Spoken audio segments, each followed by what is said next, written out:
हिंदुस्तानी तमाम लोगों की याद आ जाती है। ये टोपी का क्या ख्याति है और क्या इतिहास है? हम लोग काली मंदिर के पुजारी हुआ करते थे जी। तो इसको शिखा बंद कहते हैं जी। जो सर के पीछे शिखा होती है, शिखा में फेंटा लगा के ये फेंटे लगाए जाते हैं और जो सरदार जितने युद्ध जीतता है उस युद्ध के हिसाब से उस फेंटे में आपके मोतियों की माला लगती जाती है। जितना ताकतवर सरदार, जितना शक्तिशाली सरदार, उतने अच्छे उसके फेंटे और उतने ही मोतियों की माला। ज्यादातर ये मोतियों की माला हम लोग कभी खरीद के नहीं पहनते थे।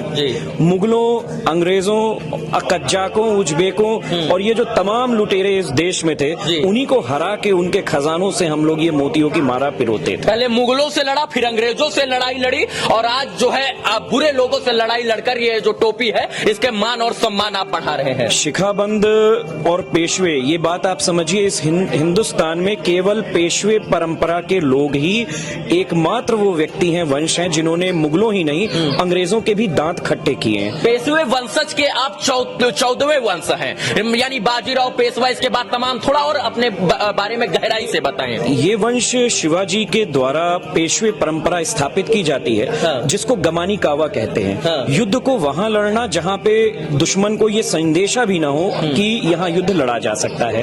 तो इस हिसाब से दो तरीके बनाए गए। राजा अपने किले में बैठेगा और उसकी जगह उसका वजीर यानी पेशवा युद्ध भूमि पे लड़ेगा। हम लोग काली मंदिर के पुजारी थे। शिवाजी राजे ने हम लोगों को आदेश दिया कि आप लड़िए और ये भगवान परशुराम का आशीर्वाद था हमारे ऊपर कि हम लोगों ने लड़ाई ही नहीं लड़ी बल्कि दुश्मनों को खत्म भी किया। 696 लड़ाइयां पेशवे घरानों के नाम पे हैं 114 साल के इतिहास में, जिसमें से 636 लड़ाइयां हम लोगों ने जीती हैं। 91% से भी ज्यादा का विक्ट्री रिकॉर्ड हम लोगों के नाम पे है। ऐसा कोई वंश नहीं है जिसके पास इतनी ज्यादा सफलता हो।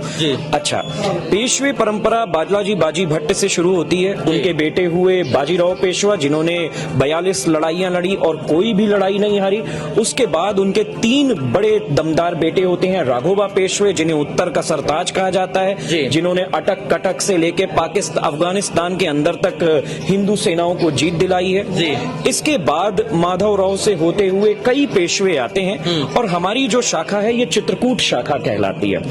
अमृतराव के 2 बेटे हुए।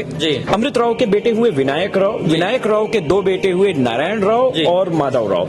नारायण राव को चित्रकूट की अमालदारी मिली और 1857 में नारायण राव ने पूरा चित्रकूट परगना विंध्य का इलाका जीत लिया और यही वो इलाका था जहां से 1857 की बुंदेलखंड की क्रांति शुरू होती है।